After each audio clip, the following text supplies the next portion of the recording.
Okay, so it's December 2011. What day is it? The 6th. The 6th. Sorry? St. Nicholas's Day. Yeah. Oh, really? So, St. Nicholas is going to fly in. Wonderful. Okay, so we're in the middle of the Bodhi retreat, and Dharmatalk, and some of our theme we've been talking about relationship between Zen and Pure Land, so that would be part of this. Okay. Also, I want to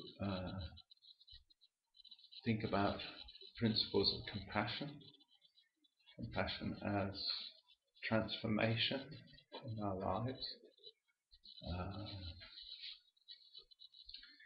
So let's when we think about Pure Land, we think about practice of Nembutsu, and it comes out of this, Honen Shonin, who popularized Pure Land Buddhism in Japan, wrote this text, or dictated this text called Senchaku, which was about making a selection. It was about making it simple. Buddhism had become terribly complicated. It was only accessible to people who were very intellectual, substantially only to the rich, actually, in Japan at that time. And there was quite a feeling that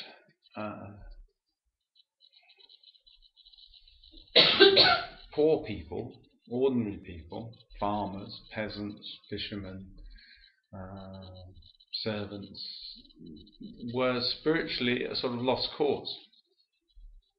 That inevitably their lives involved them doing things that were, you might say, disapproved of in Buddhist principles, like killing things. And if they ploughed the fields, they couldn't help killing things. So if they were fishermen, their whole trade was around killing things. And you can imagine just a general sort of social disparaging attitude, which regarded the mass of the population as just an unfortunate case, as it were. It's just how it is. But you don't really expect them to be Buddhist or to benefit from Buddhism. They were just sort of one up from the animals. And you didn't teach the Dharma to the cows and sheep, so you didn't teach it to the peasants either.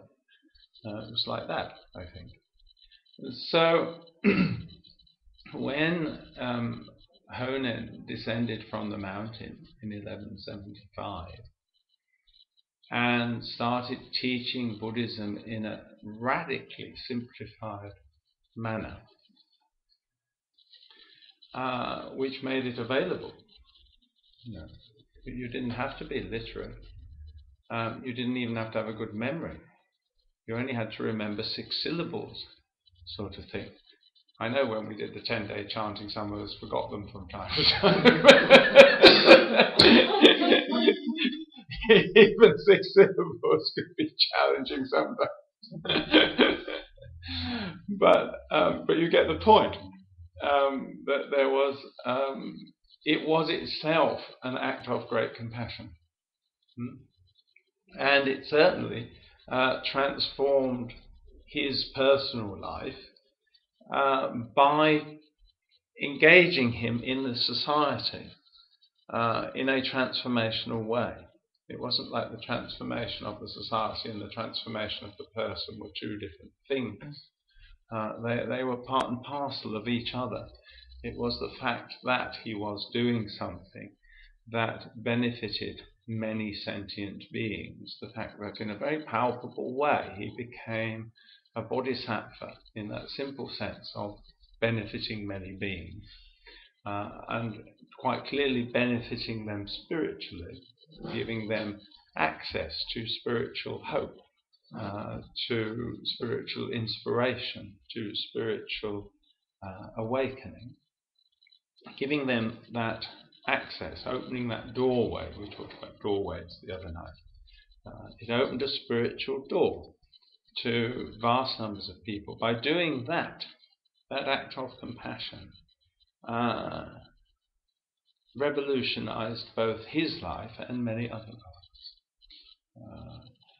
So this is an important point, that at the root of our tradition, at least in its Japanese form, is this act of great compassion.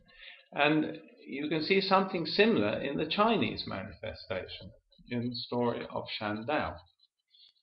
Shandao similarly brought the Dharma out into the public arena in a way that made it available to lots and lots of other people.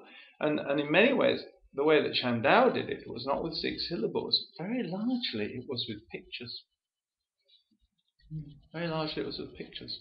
Shandao produced many, many representations of the Pure Land. So what would have been called mandalas, paintings. He was a painter, and he produced thousands of depictions of the Pure Land, and these went all over China. Now, of course, they've all been lost, they've all gone, but we know it happened. And nowadays, of course, scholars study his words, and modern people being what they are, we being a literate population, we value words hugely, and we all read lots of books, and we read the internet every day, and words. But I think it's quite difficult for us to really imagine a world in which the vast majority of people could not read, didn't have any reading. They might read a few characters, but that was it. They probably recognised the character for the dining hall and the character for the loo, and but they didn't read. And it's not actually that long historically since that was true in Western European countries.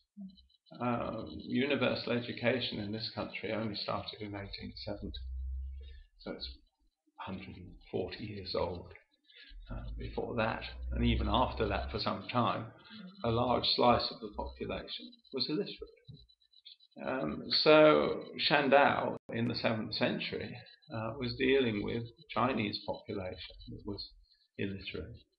But he found this way of opening a door for huge numbers of people. Now, the second thing that this says is that first thing it says is like compassion is at the root of the tradition and the root of the method, and that as a corollary to that, the method is not for oneself alone. The method involves one with other people, and therefore is compassionate. Because the thing about compassion is it's always it's a connection. So that's what I'm going to say as my second point. Really, is that it's communication. Very largely, compassion.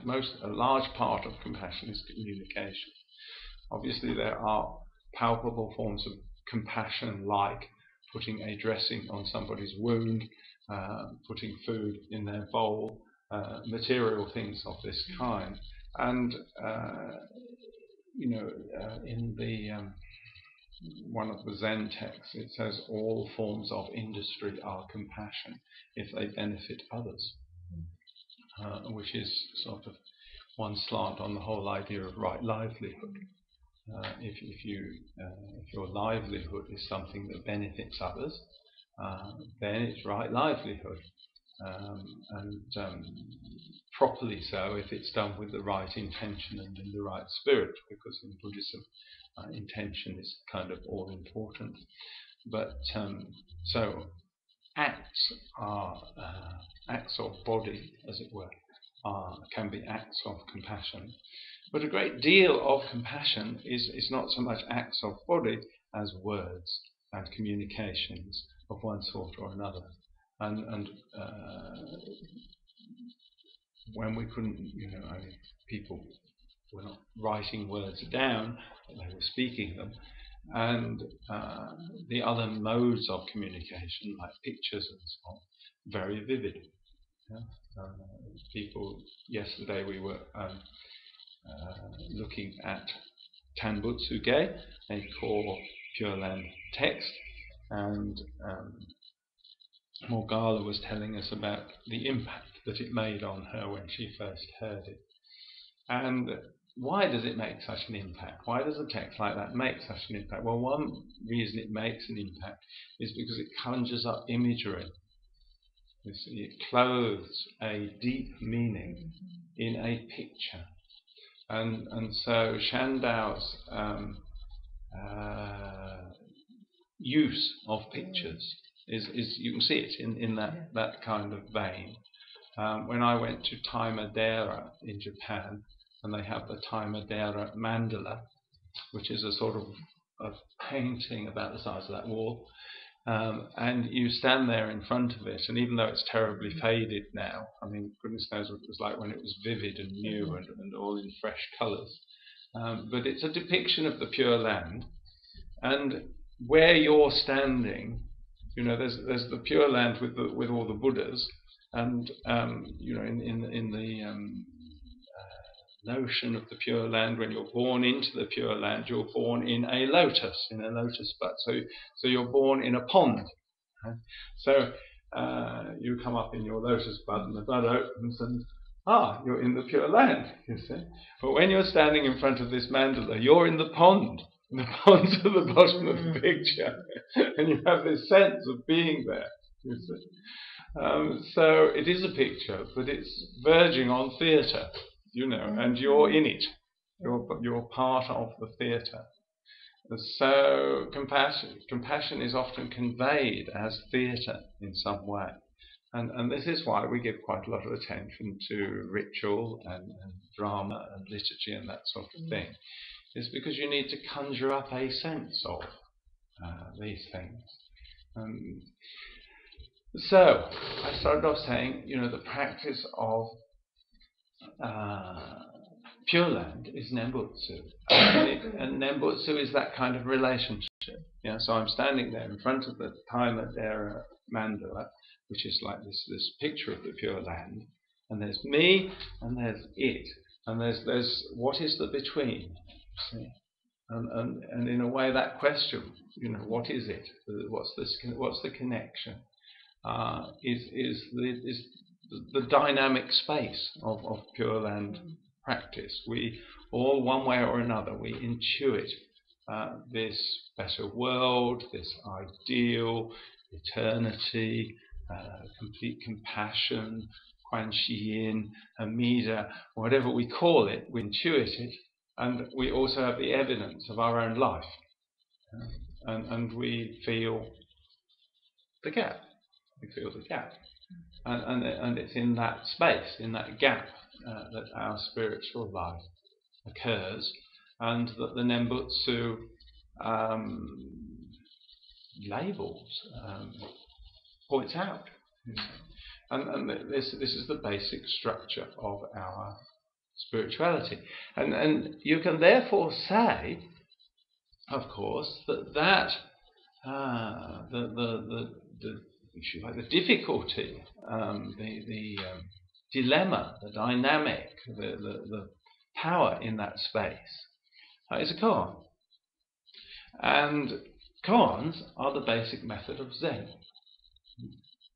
So you can see that you have these two practice schools, Zen with its simple practice of koan, and Pure Land with its simple practice of Nembutsu. Very closely related. because really the Nembutsu is the universal koan. And all the koans, in their various different forms, are actually, ultimately, Nembutsu. So you have these two facets. When people think about Zen, they often this configuration that's spoken of in terms of koan is often written about in a rather abstract way. And the difficulty then becomes, how do you make it sufficiently personal to actually bite into the actual real life of the practitioner? And that's why you get all these Zen stories of actual real life encounters between this Zen master and this disciple, whatever. You see the human interaction, because the problem for Zen is to make these universal ultimate truths real, in particular lives. In some ways, of course, Pure Land has the opposite problem. Pure Land's the other way around. In some ways, Pure Land and Zen are like yin and yang. They're like two. They fit together. In Pure Land, the method is kind of in its simple form, as it would be taught to those peasants in Japan, is personal right from the beginning. The absolute is not presented as some abstraction. It's presented as a Mida Buddha who'll come and meet you, and you'll see him, and he'll impinge on your life, and he'll be there, and Kuan Yin will appear in concrete form and help you. You see, so it's personal right from the beginning. But then, of course, you have the opposite problem. That might be a great solace and a real help to somebody who's struggling with their own difficulty in life. But how does it become universal? How does it become great compassion and not merely my little crutch for my little neurosis? You see? So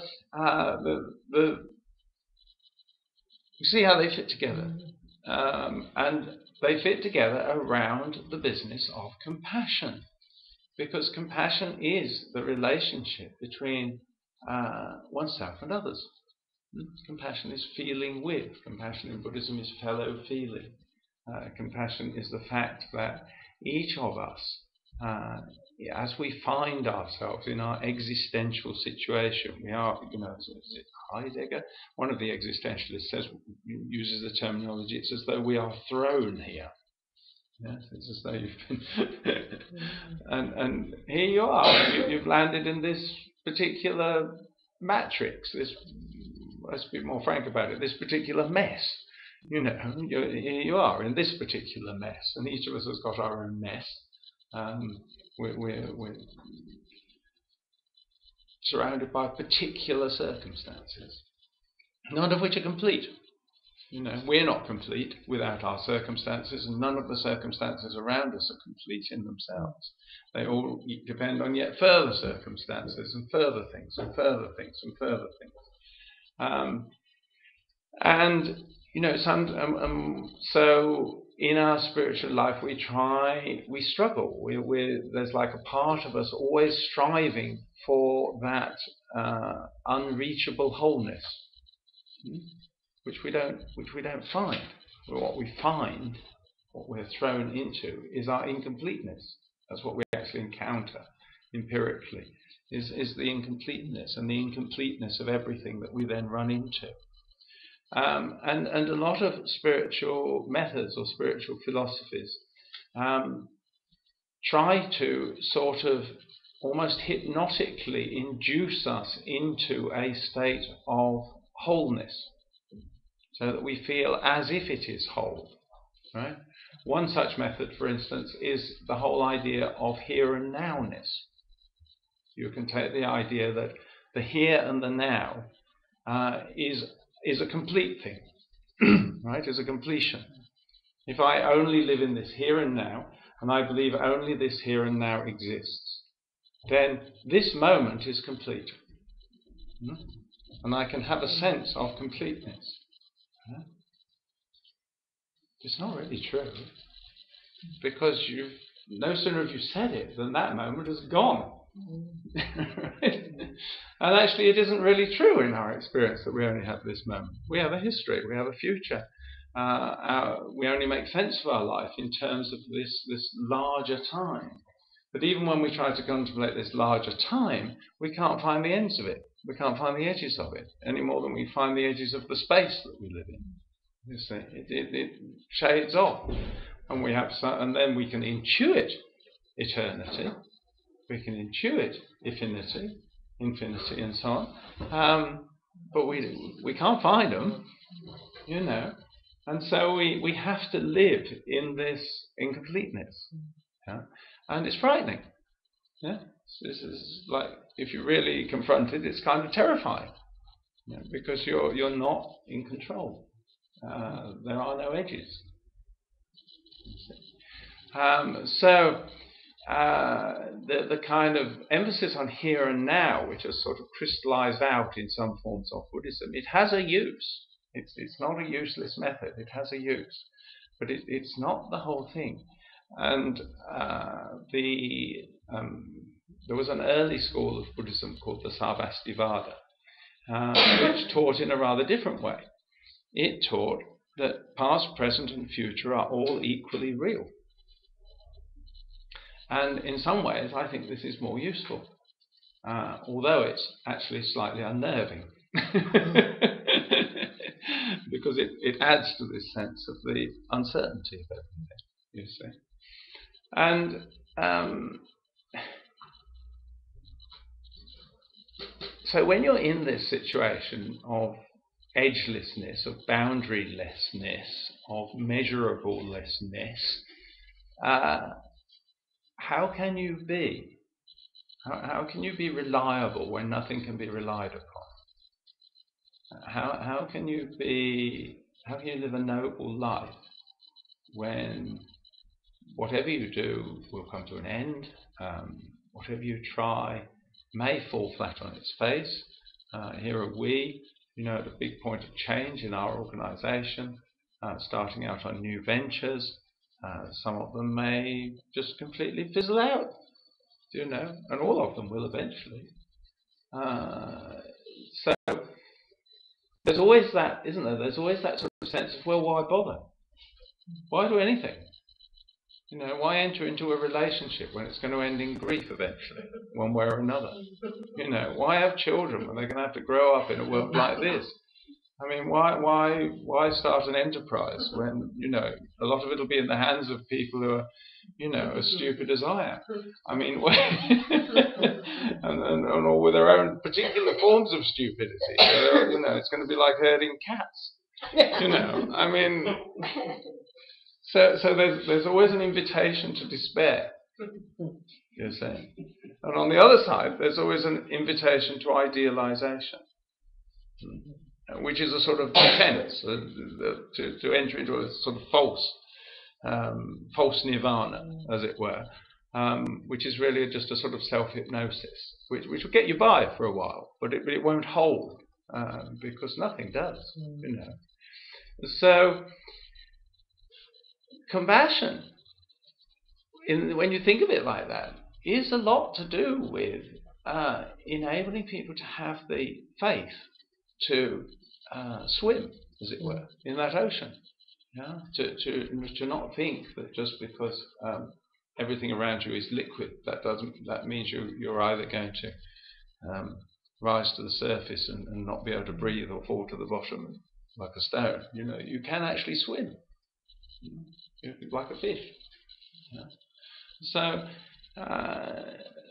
faith is about trusting this edgeless, conditioned space.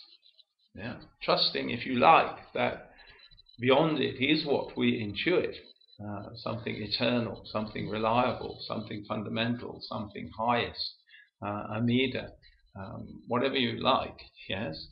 But in the actual experience of it, doing it, yes, the koan is in daily life. The koan is in each of the little things of daily life. Is in the Dogen says somewhere is the miscellaneous circumstances of life presenting themselves one after another, and this it's being in that and being with people in that that is compassion. That is compassionate. So Shandao's pictures, Honen's Nembutsu, were things that people could take with them. They could take with them into their life. From one point of view, they're nothing. What are they? They're a few words. They're a bit of cloth with paint on it. But yet, they hold people. You see. So they give confidence, they give faith, they enable people to swim. If you've never swum, then if you look at somebody in the water, or you've never seen anybody in the water, you wouldn't believe you could do it, but then you can, like that. Now, of course, when we've talked about these historical examples, and we talk about Honen and bringing Buddhism to ordinary people, to peasants, being able to give them that sort of confidence, even though they were living in the most difficult circumstances physically, disease, hardship, hard labour, vulnerability to brigands and soldiers and goodness knows what. I mean, hard to believe, the sort of life that people were facing. He brought them faith, he brought them hope, he enabled them to cope with their life in whatever the circumstances. I mean, probably many of you know the two famous stories about on his way into exile when he meets a prostitute and he meets a soldier and these things. People who, in their way of life, were not sort of Buddhist ideals by any means. But even in those circumstances, he was able to give them that kind of confidence, what they needed to sustain their life. That's how life was for those people that they were bringing compassion to then. What's life like for people nowadays? Different. By and large, we're not in those circumstances. By and large, we at least think we chose our occupation. We weren't born into it because of the caste group that we belong to. We're not a fisherman because our dad was a fisherman, and that's that. And that's how it will be. We have that sort of choice. We're protected. Not many of us are in serious danger of starving. Whereas if you were a peasant in Japan, a bad harvest next year, you could starve. And you would see your neighbours starve. You'd see them die. It's not likely to happen to us very much. We might get terribly upset because we're short of a bob or two. But it's very relative compared with the situation of people still in some parts of the world. Somalia, they're still in that boat. We're not. You see, so. The suffering of modern people is not exactly the same. A lot of the suffering of modern people is more in the nature of alienation. We suffer from boredom. We suffer from disconnection from what we're doing. We suffer from lack of meaning.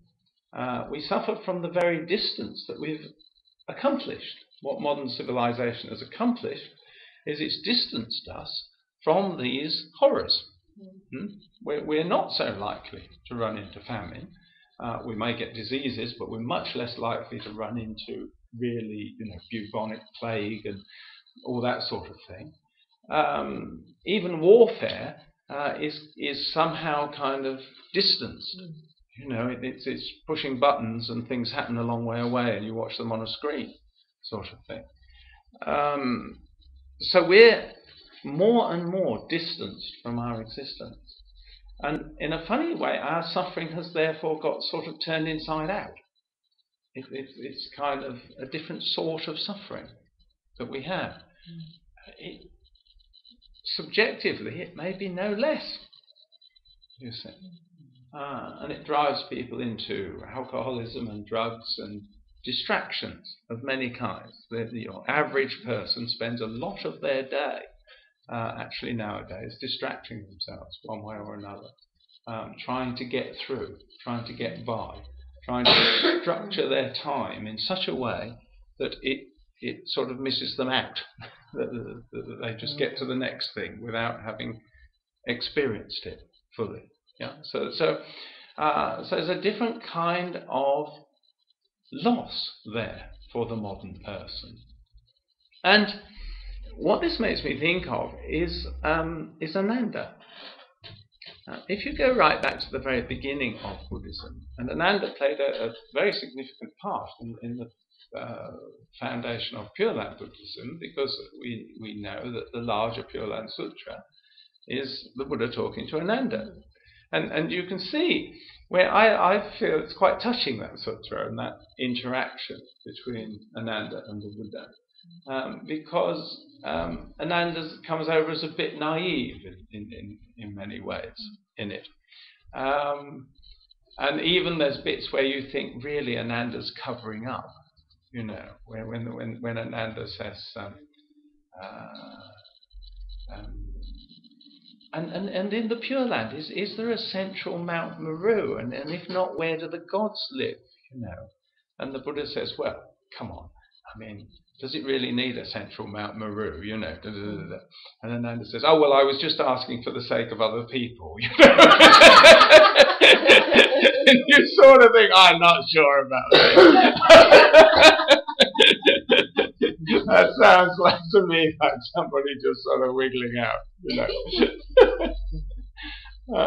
But it means that Ananda comes over as a kind of quite soft-hearted, a bit naive, ordinary sort of person, you know. And when you think about it, in Buddhist tradition, they say Ananda did not get enlightened until after the Buddha died. Ananda got enlightened as the disciple of Mahakāshyapa after the Buddha's death, which must have been in a fairly short period after the Buddha's death, because I don't think Mahakāshyapa outlived the Buddha very long. But it means that Ananda was with the Buddha for many, many, many years. You know, when the Buddha was about 60 or so, and you know, life in India must have been pretty hard, the Buddha was getting a bit decrepit, and he needed an assistant. You know, when he was about my age, he needed, he needed an assistant, and they decided that Ananda would be a good person, because Ananda was younger and fitter and healthier, and also was a cousin of the Buddha. And being a cousin of the Buddha, you can imagine, can't you? In many ways, the Dharma came to him easy. It came to him too easy. You see, it was the family business. It wasn't, you know, something that he had to work for. It wasn't something that he had to go on a great pilgrimage to find. He didn't have to go and find Lokeshvara Raja and you know. You see? So when the Buddha did, you know, on that day when Ananda said to the Buddha, goodness, you do look radiant today, the Buddha was certainly going to exploit that moment, you see, when maybe a little chink opens up for Ananda. Maybe Ananda is, at last, Ananda seeing something, you know. But the sheer circumstance of Ananda being with the Buddha all the time and having this sort of privileged position, which, reading between the lines, you can see from other sutras, other disciples were quite envious of, quite jealous of. Ananda had this privilege. He was always there at the Buddha's side. Ananda was the most handsome, the most beautiful of all the disciples. All the ladies loved him, you know. So he had all these advantages. And he had this good memory, and everybody was always praising him for his good memory, which I can relate to, because when I was young I had a good memory, and my mummy was always telling me what a good memory I had. And is that good for your ego? Well, depends what you mean.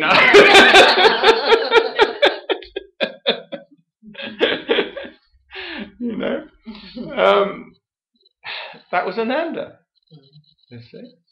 And what was the result? The result was that even though he heard all of the Dhamma, heard everything the Buddha taught, was there at every teaching, he was not enlightened. Yeah? He knew the Dhamma, knew the theories, knew the concepts, knew the ideas, knew the principles, the rules, better than anybody, and was not enlightened. Which does demonstrate that it's not an intellectual theory that we're talking about. You see? It's something that has to bite into a person's life. It has to be a real nembutsu, a real encounter between a experientially felt knowledge of what one is and what one encounters.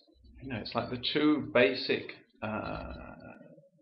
I said the nembutsu is like the fundamental koan, and in Korea they have these koans or hwadu, which you keep all your life. So in a way, the nembutsu splits down into these two basic hwadu that the Koreans use. Who am I, and what is this? You see, it's that encounter again. Yeah, and actually the nembutsu is the two of them together. Who am I, and what's this? Yeah, it's our entering into our incompleteness in a deeply felt way. Yeah? So intellect alone, not good enough. Didn't work for Ananda. Won't work for us. And Ananda's position is very analogous to that of the modern person, because Ananda had it easy. You see, he got it for nothing. Yeah? And so he didn't. It's like the prophet in his own country. He didn't take it as seriously. He didn't value what he got. So some of what compassion is about is deeply valuing. It's about deeply valuing. What you give to another person and what is given to you is an enhancement of your sense of valuing. Or another way of putting it is gratitude. Yeah? Gratitude. But for gratitude to mean something, it's about how deeply you value. You know, when you study the Tibetan Lam Rim graduated path, where do you start? Precious human rebirth. Yeah? You start by, what is this? What is this? What is this life? Being thrown here into these circumstances. What is this? Yeah? And it's a deeper sense of that. Gratitude, a valuing, a deep valuing. The valuing of it as incomplete in its reality, with its suffering, with its, you know, the human body does not have 30 seconds of complete peace. There's always something. One of the things you get from doing Zazen, another basic Zen method, is you sit there and maybe initially you think, oh, meditation is I'm going to sit in bliss. You know what, do you? I mean, anybody 5 minutes of Zazen presents you with about 100,000 irritations of one sort or another in quick succession. You know, and some of them stick and some of them go. And you perhaps learn something about letting them come and letting them go. Roshi used to talk about it being like sitting on the bank of a river and watching the river go past. But, I mean, the trouble with the things with your mind is it doesn't go past, it's you. You know, you're in it. It's not really like sitting on the bank of the river. It's like sitting on a rock with the water washing over you. You see? And sometimes the water's very cold. So we do live in this dukkha, we do live in this incompleteness, and the Buddha's message is that it's precisely there, precisely in this incompleteness, that it is possible to find a noble life. It's precisely here that it is possible to find a path. It's in this, an existence of this kind, not by escaping from this existence, but by being in this existence, with the confrontation that inevitably comes to us, given the kinds of minds we have, between what we find, what we encounter, and what we intuit. It's in that struggle that there is the possibility of a spiritual doorway opening. And it's things that enable people to open that door, things that enable them to keep their courage up enough to be able to confront those things, that constitute compassion, really, in a spiritual sense. So when the Buddha died, and Ananda became the disciple of Mahakāshyapa, which probably initially, again, he did in a sort of rather,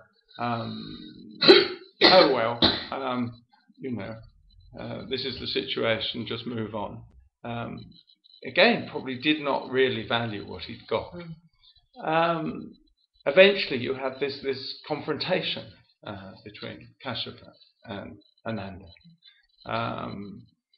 which revolves really around Ananda's opinionatedness, because Ananda's become very stuck in his ways. Yes.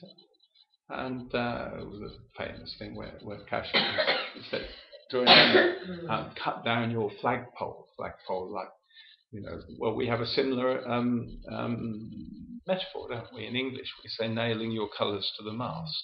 Yeah, this is like flagpole. So you have to let go of the kind of false security that you have constructed for yourself, and then you can confront the reality of this difficult human situation, which is also our precious human rebirth, this circumstance that we find ourselves in. And then, of course, everything, in one sense, is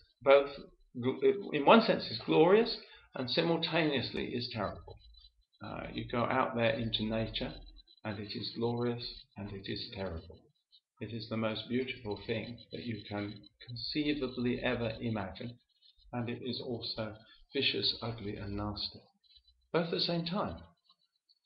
And that's what we enter into. So I hope this, what I've tried to do is to continue our relating of the notions of Zen and the notions of Pure Land, and seeing them particularly in the context of compassion. Many people might try and relate them in the context of wisdom, but what I've tried to do this morning is to relate them in the context of compassion, because I think this is what brings them closer to our ordinary everyday life, which is what matters really at the end of the day. Thank you very much. The original and sacred vows are the unique and essential path to enter the Pure Land. Therefore, with body, speech, and mind, we are devoted to the teachings that all may attain safety.